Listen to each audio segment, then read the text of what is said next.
Hey everyone, this is James Welcome, and this is Welcome Legacy Podcast, Episode 6. Interview with Raynard, From Floors to Fatherhood.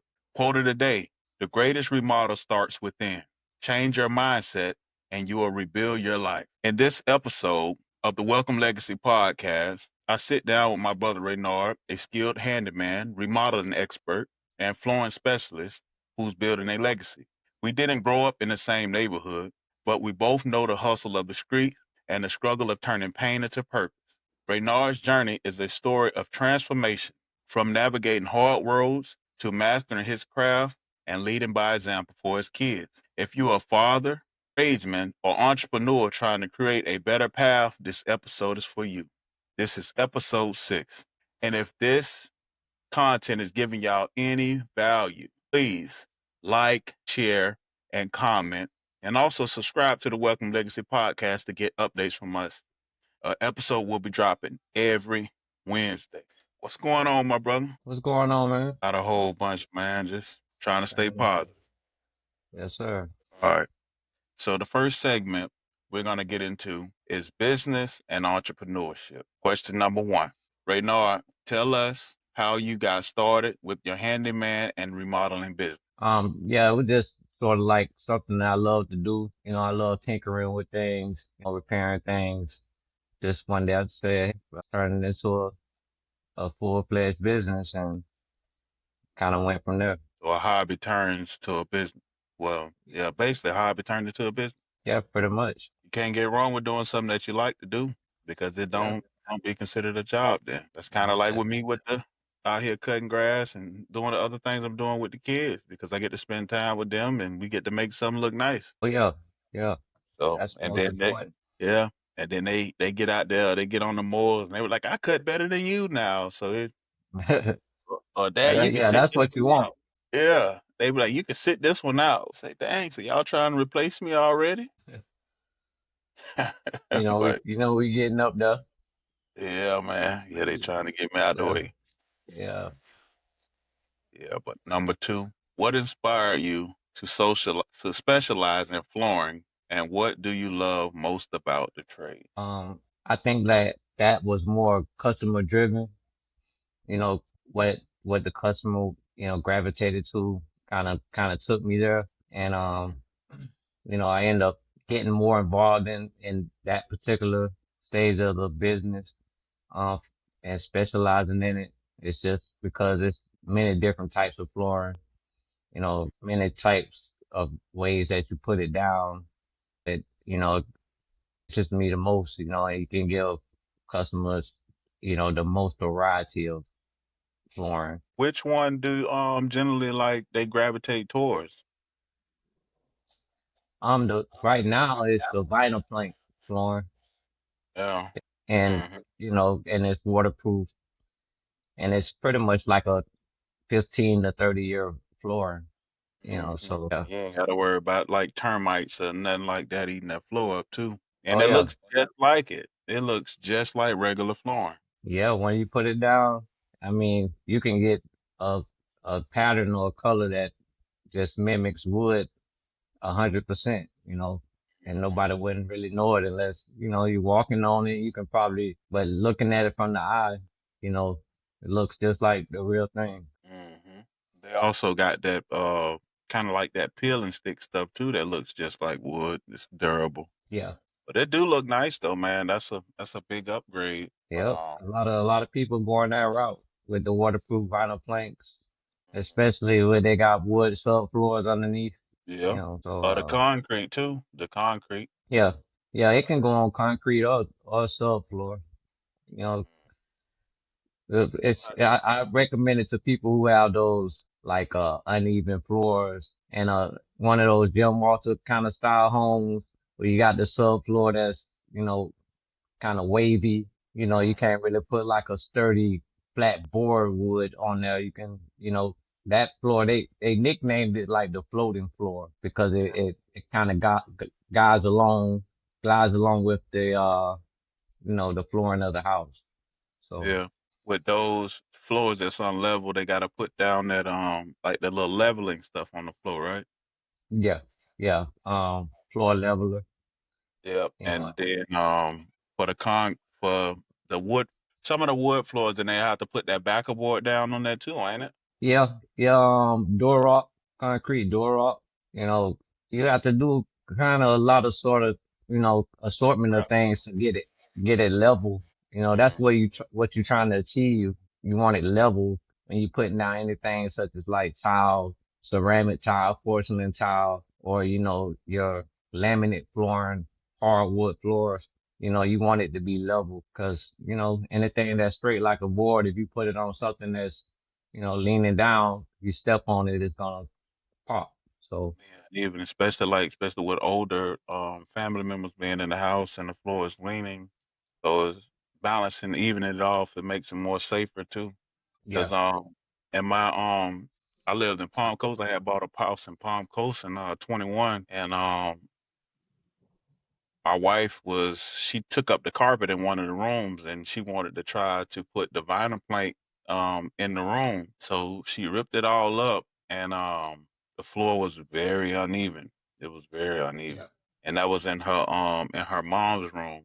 And she's diabetic, and yeah, so she took that mess up, and she was like, "I can't do this," and I was like, "I ain't really got I didn't really have the time to do it because I was in the semi truck." yeah, So I was gone 2, 3 weeks at a time, come home for like 2 days or so, then right back at it. So yeah. it sat there for a while, and then she was like, "Man, I'm gonna just take this mess back." She just put the damn carpet back down. Yeah, it's a lot of work. It can get tedious. That's what it is. And if you got other things going on and you ain't trying to be involved in a lot of tedious, Yeah. work, Mm. it's a lot of tedious work going into it. Flooring. You got to specialize in it, and I recommend if you really don't know what you're doing, hire Reynard or somebody else that know what they're doing, so you ain't got to take forever tearing up your floor and Yeah. messing Yeah, stuff up. you definitely think about it once you get down there and try it yourself. Yeah, you sure will. All right, that's it. The next one. What were some of the biggest challenges you faced when starting your business? I want to say this, trying to get the whole customer, relationship, I guess, being Communication. communicative, yeah, Mhm. I was, not like when you get into business, you want to be a people, you got to become a people's person, and, it was kind of like not me. I'm more of an introvert person. I'm not like a talkative person. So that was one of the biggest challenges I faced that, if you want to make some money, you want to run your business, you're going to have to start developing your people skills. Yeah. Mhm. So that was the biggest challenge. I'm over that hump now. Yeah. How did you overcome that? It was basically this, it was being driven and, actually opening up and starting to, you know, from job to job, as you got a business, you're going to get customers regardless if you want to be a people person or not. They're going to come, they're going to want to talk to you, they're going to ask you questions, and if you want to get the job and run around your business, learn how to, kind of communicate in that fashion. And I joke with a lot of customers a lot because they say I talk that construction talk, so, Mhm. I have to break it down and explain to them. And I think that's more when I open up because I'm a teacher, I love to like enlighten you on what's going on and what I need to have happen and what you need to do when I'm coming into a project. So I guess that kind of opened up as I went from customer to customer. I was able to develop more people skills. Yeah, knowing how to mimic what the customer needs Yeah, or yeah, interact with them a little more, especially like when you might be a little bit behind on something or you're gonna be a little late. That mm, little phone calls, letting them know that hey, I'm gonna be a little bit behind goes a long ways, other than just showing up late most or you know definitely. what I mean, having some issues and not letting them know ahead of time. Yeah, most Communication definitely. plays a big role in business, man. Yep, yep. Yeah, it It's do. it's, it's probably like the biggest, the biggest role. So Yeah, it yeah. is. All right, let's hit this one. How do you stay competitive and grow in such a hands-on industry? I basically I studied my craft. I see what's going on, what's the latest thing out there.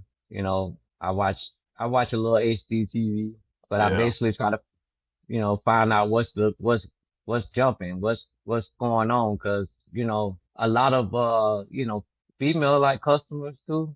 They go with the trend of they want to see what's you know the next thing going, what's the next color scheme of houses. You know, they want to see Mhm. what's the latest flooring, what's the nice flooring that's going down, what's cabinetry. So they kind of I see that they pay more attention to that. I mean, as far as, in my space, what I see on a day-to-day basis in my business that, and so knowing that, I try to stay on top of what's the trends that's going on with the color schemes, flooring, cabinetry, basically just, being able to offer them what's going on, what's new, what's latest. I had a customer one time, had a shut off valve leak, and it was like, hey, when it got pipe and glue, I was like, they making something new now without pipe and glue. You can cut the pipe and put it on one, two, three, and be done with it. And it won't leak. So it's just that staying above the curve, trying to keep studying my craft and Mhm. offering what's new.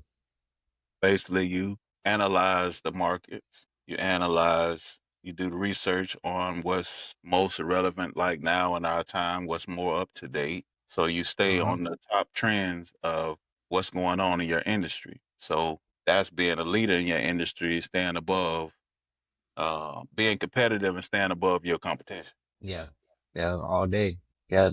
And that's one of the ways that I think that you know, any business owner gotta be, if you got 1,000 people doing what you do, you gotta offer the customers or let the customers see what's different, why they want to come to you, why they want to call you instead of the next person. So Yeah, that's true. Stay above it. All right. Let's hit mindset and lessons. What's one lesson the business world taught you that you didn't expect? I believe that will have to be discipline and, accountability. It made me more disciplined and, doing what I do, you know, you can't be totally perfect. So you know what I mean. But when something is not going the way that it's supposed to be, what I mean. You gotta be accountable. And you gotta show up. It's basically just goes back to being disciplined. So I think business taught me that I had to be disciplined. Before running the streets and everything, you really never had a thing to say, hey, you got to be in this place at this time. You got to do it like this. But but yeah, I think that's the biggest take that I can take from my business is that it taught me to be disciplined. Discipline and accountability, Uh because huh. those are two good ones. Yeah. Because being disciplined, you got to be disciplined to basically balance your own books, Hmm. uh, call people or schedule your jobs, and making sure you're able to go do those jobs and stay on it. Because the only way to keep a business afloat is to have steady income coming in. Yeah. All right. It's all about the cash flow in the business. Yeah, all about that. And being accountable, got to be accountable because it's your business. And if you don't run it, who's going to run it? Exactly. Yeah. All right. Number six, how do you deal with slow seasons or tough times in business? Like I tell a lot of people, I take the squirrel mentality. Um, The squirrel mentality. Yeah, the scrub mentality. I think, you know, when everything is going good and everything is, moving along so great, you gotta put back, for the slow season. I have that, and then of course, like I know you mentioned you cut lawns, so I implemented that into my business, mostly to fill in the blanks. So that's something that two things that I kind of implement. I have that, and of course, like I said, taking on the squirrel mentality and saving up. Not spending everything on my business is jumping. So yeah. So basically, what you're saying is, while business is coming, you never just spending everything out. You saving. You gotta save in your business, man, Uh, because you never know. You never know when something gonna happen. Like you have breakdowns, and like me, I set up like a weekly maintenance account. So every uh, week, I'm just depositing some money into my maintenance account. Like you say, you have a lot of unexpected experience. That's like now, man. I gotta had to replace damn near my whole motor in my truck. yeah, man. It happens. I don't experience, breakdowns. I had to do a rear end, Yeah. so, it come out the blue too. So you never Mhm. know. That's why you always gotta have, that little nest setback so that you can, Take care of it. kind of make those repairs quickly and get back moving. Yeah. Just like the ant. The ant works 24/7. Oh yeah. Store up all summer so you can relax through the winter. Yeah, you see them mans, they be putting back and forth, going back and forth, Yeah. find All anything on the ground, take back in that hole. Even in the Bible, it say study the ants. Yep, yep, They it does. ain't the biggest. They ain't the biggest. They ain't the strongest. And they work without no guidance. They Yep, got it instilled in them. They know what they need to do. yep. There's always a team operation. Yeah. So, Yeah. Team. And every time you see them, like they say, that's a line. That line could be from here, a mile down the road, or wherever I'm else. telling you. Everybody working together. Yes, sir. And then if you water get on their house or something like that, and it wash them down or whatever else, they right back at it. So they Yep, don't let tragedy. They never let tragedy stop them from building. yeah. I don't know. I was watching that. I think it was like on the Discovery Channel or something. It was like the ants, it got a flood and they made themselves into like a bridge to go across Hmm. the lake. I'm like, man, okay. Yeah, Hmm. Like I say, they don't let nothing stop them from attaining their goal. yeah, When obstacles come their way, they reassess the issue and they address the problem. They figure out their solution to it and they just do it. Because yeah. you don't never see them just hanging on the side. You know what I mean? Like sitting there, oh man, I'm stuck here and I can't do this or that. Man, they figure it out. Yeah, they all of them know their role. That's the biggest thing. Everybody know their role. Yeah. You got the working ants, you got the people who taking Mm, care of the queen, you know, people building the mound. So the yeah, arm ant. yeah, gonna Yeah. defend the place. Yeah. What advice do you have for young people or returning citizens who want to learn a trade? For this one here is basically young people and people that's getting out of jail and out of prison. What type of advice you would have for them? Yeah, I would say if you choose something, choose your path. Obviously you want to, it's a positive path, and then put everything into it. Go 100%. You learn about it, you research it, kind of, breathe it every day. That's what you're trying to go towards, and especially people getting out of prison. It's if you have a already goal in your head, just you got to go at it 100% because it's avenues to get to anywhere you want to go. You just got to keep on pushing towards that goal. If this road don't take you, it's another road that's gonna take you. So, you can't get discouraged. Just keep going 100% at it. Put whatever that you have in it. Do the research, do the work, do the groundwork, and don't be scared to be told no. Get your hand. Yeah, Because they say don't change the goal, might have to change the path to get to that goal though. yeah, Because a lot of exactly. times we hit we hit a lot of obstacles trying to attain certain things in our life, and it's all about how you take it. Because a lot of times you take things when disaster hit, heartache hit, depression hit, and people talking to you down in the stuff that you want to do, and it kind of like put your fire out to make you really don't want to do it. Yeah, And a lot of times we have to realize that everybody don't have the same goals as us. uh, Everybody don't have the same mindset as us. And a lot of people will down your belief because they don't believe in you enough for you. They don't see, how can I put it? They don't think you're no more capable than doing what you already have been doing, especially if you're trying to change.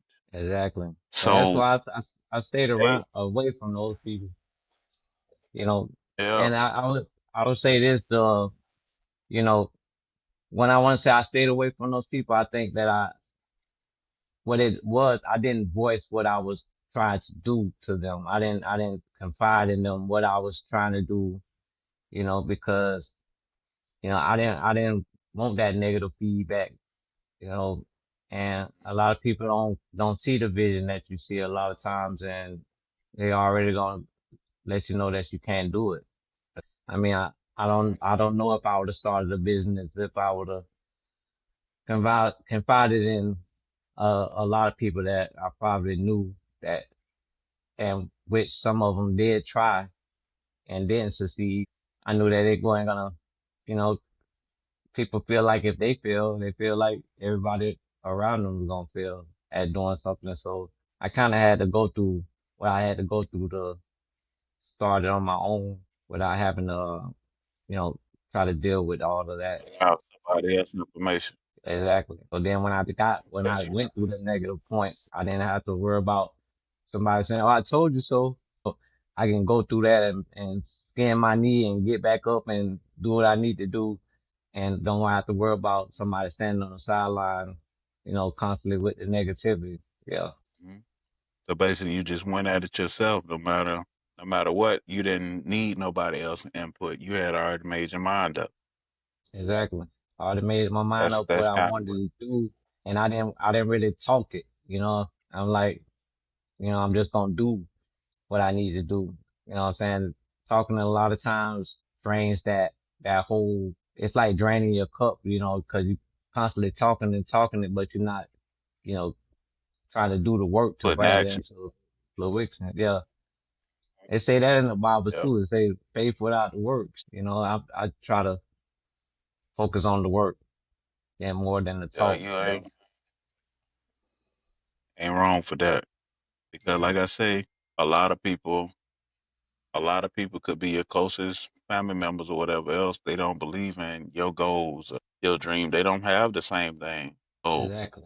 and then you go talking to somebody that really ain't never did anything for themselves to change their ways or try to better their life, and they stuck in the mud, and they be like, "Man, you ain't gonna do that, man. You ain't. You gonna Oh still yeah, do the same thing." And that type of mindset drains you. yeah, yeah. So it's They best to will. have, if you believe in yourself, and that goes for anybody, if you believe in yourself, you will achieve anything that you set your mind to. We have to silence all that noise out there from the naysayers, the people that's sitting on their ass and not trying to do nothing for themselves. Don't take no information from them and get out there and make it happen on your own. Eventually, everybody will try to come right back after they see you don't succeed. Yeah. As we said before, if you believe in yourself, you can achieve it. Don't worry about the naysayers. Focus on yourself, focus on your grind, get out there and make it happen. All right, number 8. How has being a father or role model shaped how you run your business? It's just me applying what I teach my kids. You know, you know, like I said before, you go at something. When you choose to do something, you go at it 100%. You do doing the groundwork and doing your research, and don't be scared to fail. You fall down. Don't just take it as hey, I'm gonna lay here and give up. We get up and we figure it out. You know, That's true. Because being a father, being a role model, we teach our kids and we show our kids a way of life. Father's very important in the house. Father has to be the leader. Father has to be the teacher. He has to be the father. oh, Has to be the guider. yeah, And if you instilling hard work, determination, building self worth, because a lot of the kids, man, they fall into like a depression for certain things, especially like when they don't really know what they want to do with themselves in their life. And by being a father and incorporating them in something that you're doing, so say like you say you Uh-huh. have your kids incorporated in like making phone calls and scheduling stuff for you, that gives them something to do and build identity because we're instilling Yeah. hard work, structure, gotta have structure in Uh-huh. your life and shaping them to become great people. Because I know like with my kids being with me every day and everybody's homeschooled. So the homeschool, they're learning a different way than traditional school, and they've been out for like the last 4 5 years, Yeah. and they learn better because they're not being forced. And then the ones that I have with me, they're learning a trade, and they're learning because when I'm in the truck, I'm studying. If I'm listening to some stock tips or I'm listening to Yeah. motivational speaking, I'm listening to some real estate or just anything to empower my mind, like the meditation. So they going through the same phases that I'm going through, and we're doing it together. So they see how I'm maintaining my saneness in my mind and building structure. And Yeah. Exactly. yeah, That's exactly, yeah, exactly what I incorporate my kids into, a lot. I have them come out, I have them, see the business, learn the business.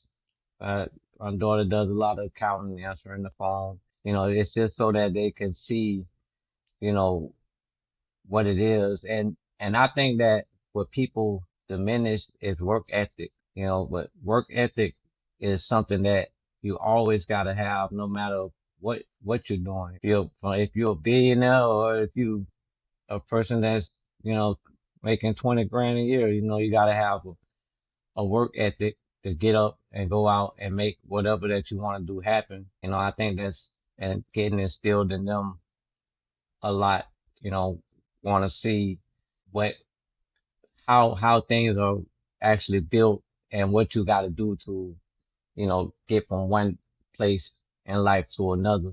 I think that incorporates them a lot. And I leading by guess that example. that really yeah, leading by example, and I think that intertwines everything with fatherhood and work. Yeah, because just like with anything, bro, we can tell these kids to do this. We can tell these kids to do that. But if we are not showing them through our actions, they don't really take heed to nothing we're saying. Oh yeah. Because if, like I said, like with me, it helped me kind of turn myself around. Out like being out there in the street, knowing this, doing that. Mhm. It hit me so hard that I had to change. And it was like, how can I tell my kids that you can't run the streets, but this all Uh-huh. you see me doing? Exactly. I can't tell you to do it. I Yeah. can't say don't do this. So I say, well, I can't lead by my words. I have to lead by action. So I'm gonna show them that I'm finna change everything that I do now. So it's time I'm gonna show y'all that your dad is a better person, that your dad is gonna lead by his example and by his word at the same time. It's no more Uh-huh. talking without action. So it's all action now. Yeah. And that's how we gotta be because that's showing. That's showing and not just Uh-huh. talking, man. Because talk is cheap. Yeah. Yeah. Yeah. I'm big on that. It's very cheap, man. All right, let's hit this. We kind of touched on this a little bit. How do you involve your kids or family in what you do? But yeah, yeah, we did touch on this some, but it's basically, like I said, my daughter, she answers phone calls and, they come out to job sites and do, the little things, maybe clean up, maybe, paint a room, just the little things they get involved with. And from my wife, I don't know if I would be organized if it wasn't for her sometimes, because I come home and I'm like, I'm done. You know, I ain't finna do nothing. I'm tired. I'm gonna go to sleep, you know, and she'll do some things that what needs to be done for the next day to prepare me for the next day. That makes it a lot easier Mm, on me. But you know, I I gotta say you need a team. I mean, you gotta have some support. And if it wasn't, For her, I think a lot of days I'll be getting up and it'll be time to paint a building. And I'm like, well, I gotta go over there. I gotta load up the paint machine. I ain't do that, you know, because Yeah, for me, I'm coming home. I'm tired. yeah, I'm ready. I'm ready to go to sleep. As much as I want to do stuff physically, I can think about it, but hey, physically sometimes you're impaired. So and those little things that she do help me. And of course, my daughter answering the phone for me takes a lot of weight off me because I can't talk to everybody all day every day. So hmm she helps me in that aspect. that's a good deal. That's a real good deal because I know a lot of times. For me, I get up at like 4:45 in the morning, and a good bit of the clients that I deal with is out there in the villages, so it's a little Hmm. bit of drive. So a lot of times we get out there, we cut 61 yards in one day, last week, Ooh, uh, last week Tuesday, and that was from 8 morning. We start more 8 o'clock in the morning. Stop mowing by 8, so we didn't get home till about 9. yeah. And just certain days like that, boy. And then you're doing it every day. So Oh yeah, for the man. fire, you go out there bust your ass all day. And then and then you get home, man. You get home, and a lot of time, boy, you can battle hold your head up. You like, man, I'm give me something to eat and Yeah, take me a shower. And next thing you know, like I got a couple more things to do. But boy, you mess around and sit on the side of that bed, yeah.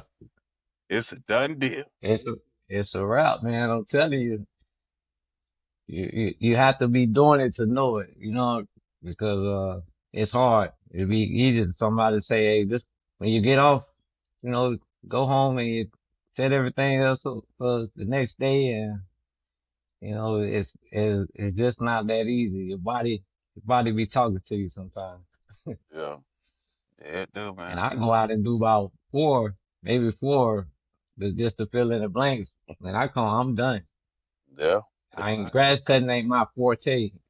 So and when I do that, I'm done. I don't even mess around, man. Yeah, we get accustomed. You don't got accustomed to it during these last 2 years. We do it pretty fast. Like we do it fast and good at the same time. A lot of times Yeah, we start timing ourselves on the yard, take like 5, 6 minutes. Depending on the yard size, especially like down in the villages, a lot of times they're just basically like cookie cutter houses. Take about 5 minutes. I get yeah, out, hop on that mower. My daughter get the edger, son get the weed eater. Whoever finished yeah, weed eating or edging, they get the blower. Or if I finish mowing, and before they finish whatever they doing, I'll get the blower. Man, we yeah. be out there moving, dog, because we try to hit at least because it's 100. We do 143 yards, 3 days, and then I got some other yards. In total, all we do about 170 a week.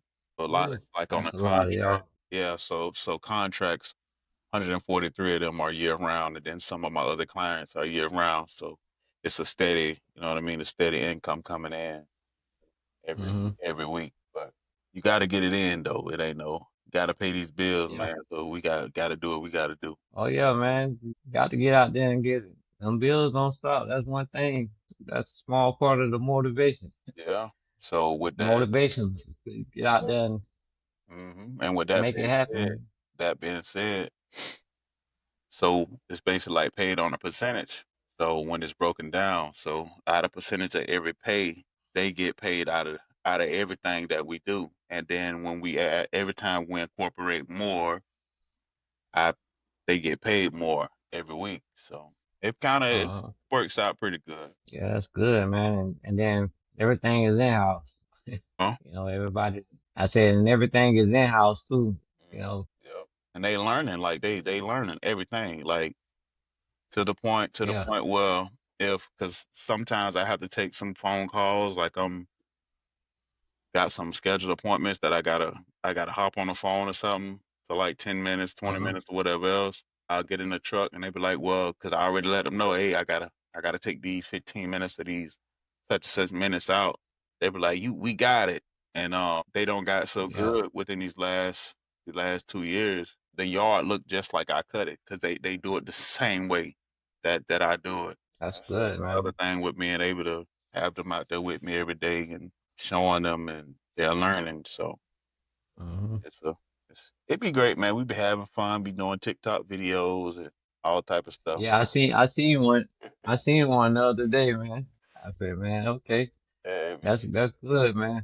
It'd be hot as hell out there. And they were like, well, hey, I'm telling you, let's do the video. Then I get the phone and we find a song and yeah, it'd be fun though, man. It's just making memories though, yeah, man. It just making yeah, man, yeah. yeah, man. Help them stay positive out there. And you could kind of forget about the elements a little bit. All right. What's one principle you try to teach your children about work and life? I work in life, and what I do, it's kind of just like life. You're gonna have ups and downs. You're gonna hit, bumps in the roads. I just, no matter what come about in life, you know what I mean? You can always move on from it. You can always grow from it. You, you just don't stay there and just keep building, So, life is just like basically like business. It's like a roller coaster, man. It's like you're gonna be doing good sometimes and sometimes it's not gonna be, so good. Like, so so like what you just told me about the breakdown, you gotta replace a motor, you know what I mean? It's stuff pops up just like in life, you know what I mean? It's not always gonna be roses, so you gotta be prepared and have that thick skin to keep on keeping on, basically. Yeah, because it don't. Life throw you always throw you unexpected things, man.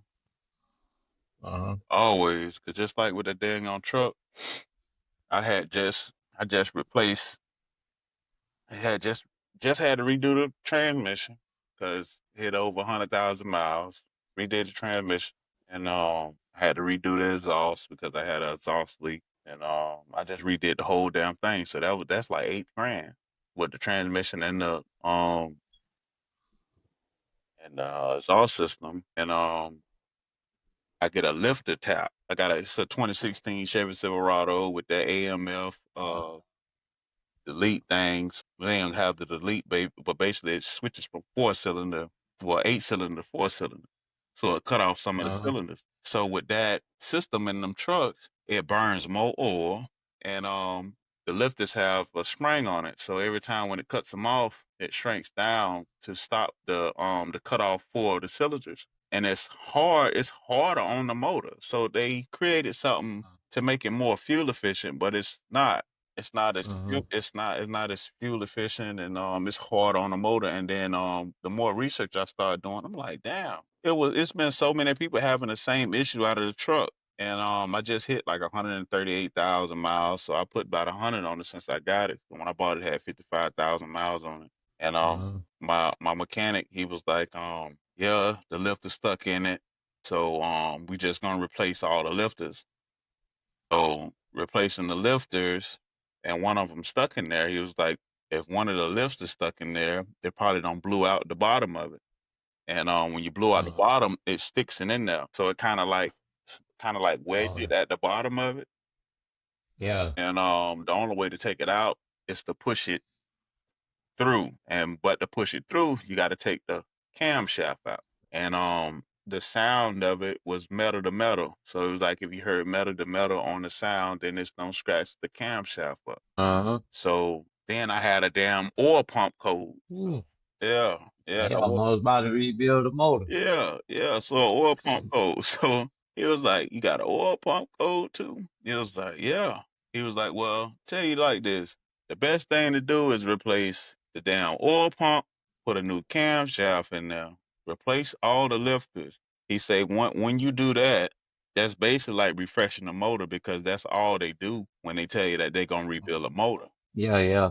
So he said, you do it like that, you're gonna get another 300,000 miles or so out of this truck. Uh-huh. Um, so I say, man, if that's what it takes, just go ahead and do it. And that's what we've been doing because the dealership wanted to charge me $9,100 just to change the cam and the lifters.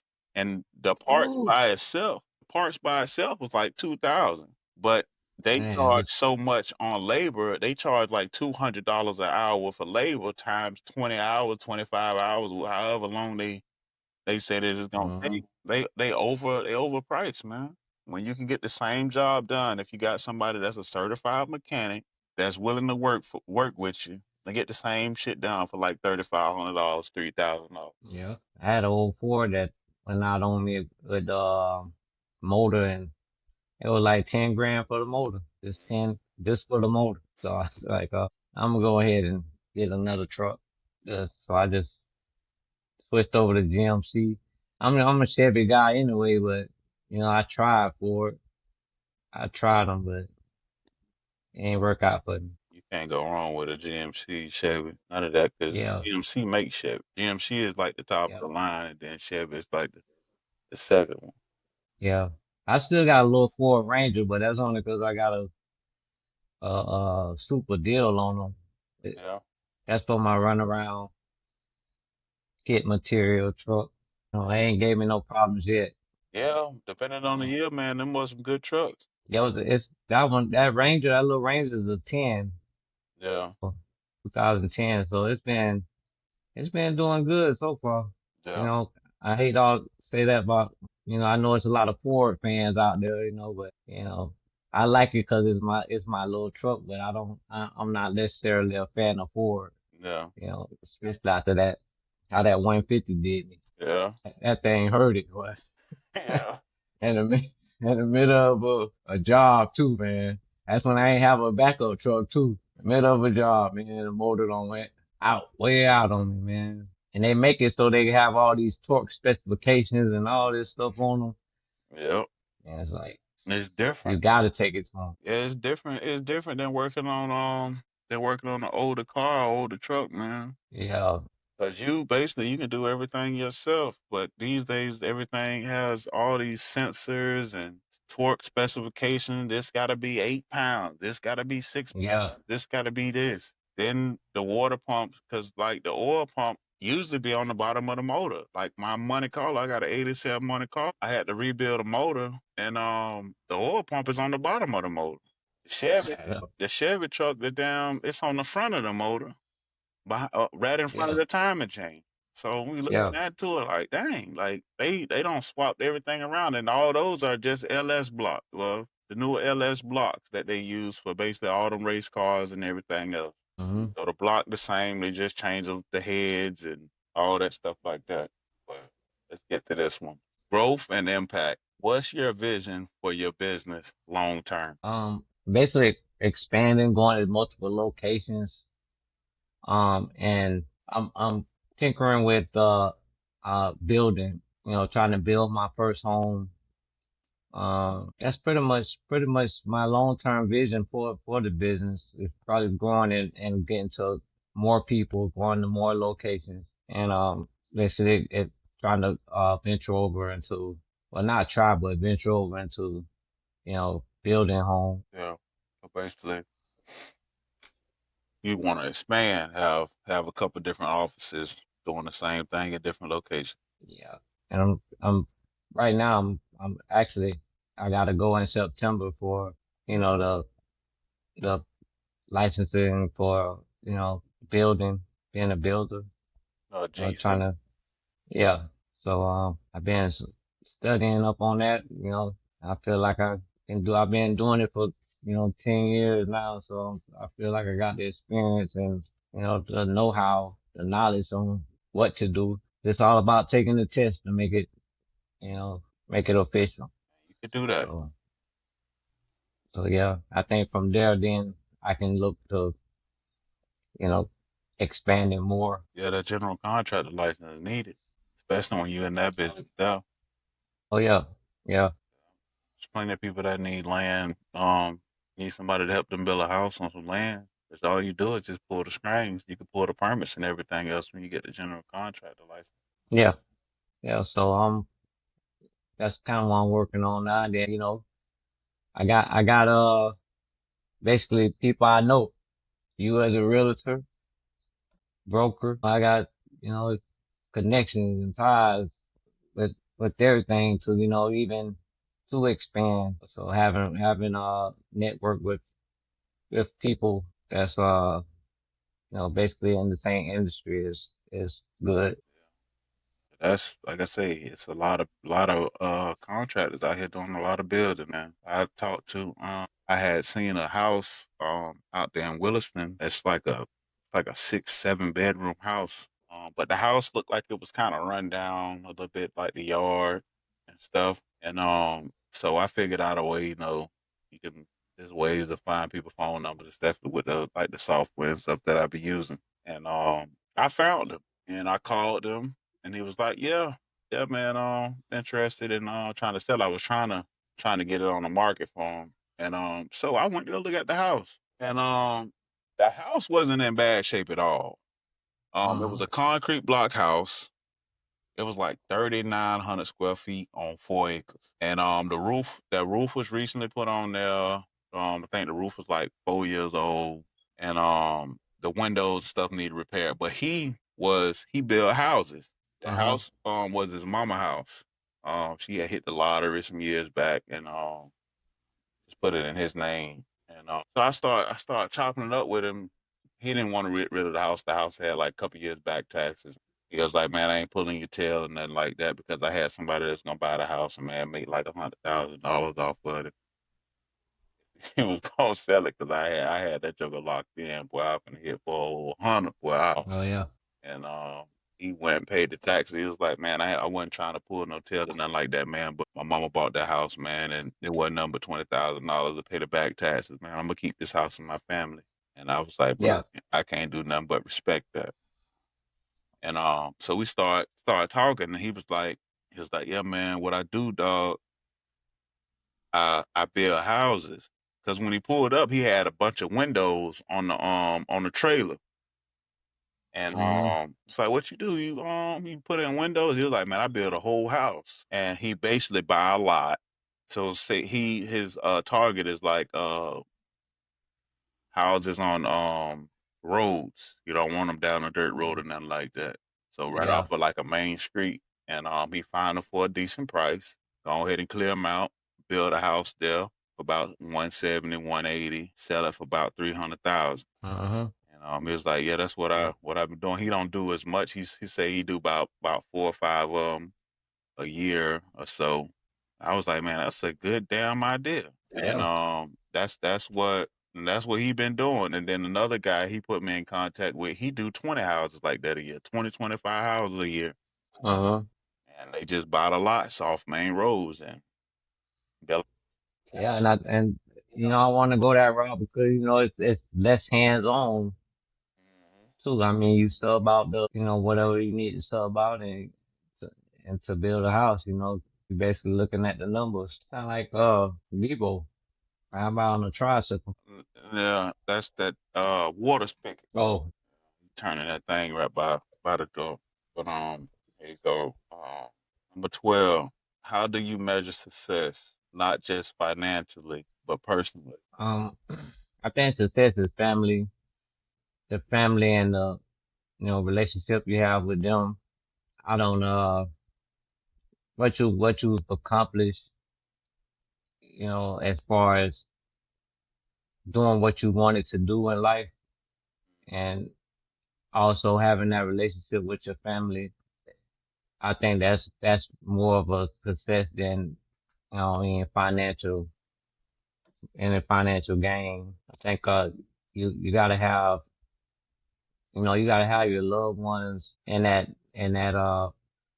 fence around you, you know, more than financial gain. And Mhm. and if you're doing what you want to do in life and you're happy about what you're doing in life, that's more of success than anything. Got those two things going on. You're doing what you want to do in life, and your family and everything is in good health, and you have a good relationship with them. I think that's the most important thing. Yeah. Success is measured different ways because different people take it different ways. I was telling and success comes with anything that you feel that you achieve. If you young, you got your diploma, you succeeded in something. You could take that same way that you went at it and got it and succeed at anything. Yeah. A lot of people feel a success as basically getting a business up and running by itself and being able to spend as much time as they possibly can with the ones that they love the most. Uh-huh. Right? Yeah. Absolutely. Right. Everything don't have to be financially. Success, like we was talking the other day, and we was talking about wealth, right? Yeah. Talking about the knowledge, passing it on to our family. Mm-hmm. And that's certain stuff like that that we embed in our kids and show our kids the path of life to help them never have to struggle again or never have to worry again by you Mm-hmm. getting it out the mud for them. So and it transform you into a way better person mentally, physically, spiritually, Uh-huh. because everybody go through those phases, man. Yeah. It's either it Absolutely. either it either make you or break you. But we had the last one right here. Says, what does legacy mean to you, and how are you building yours? Um, I say legacy. I think the definition to me is the blueprint like you leave behind for your kids. You know, you gotta have. You can, like I say, you can leave them money. You can leave them cars, you can leave them clothes, you know, but you didn't even teach them how to obtain those things or even how to keep those things. So, you know, it doesn't mean nothing without a blueprint to follow, or even if it's just them knowing what you did to do what you needed to do to be able to take care of them. You know, just having that blueprint or a way to do things, you know, if they fell on hard times or whatever, they would have that knowledge to know, you know, how what I need to do, and not just one thing, you know, multiple things, you know, that you're leaving behind avenues and paths that they could take, and that they actually saw you achieve, you know, that's leaving behind more of a legacy than if you know, that I think people think legacy,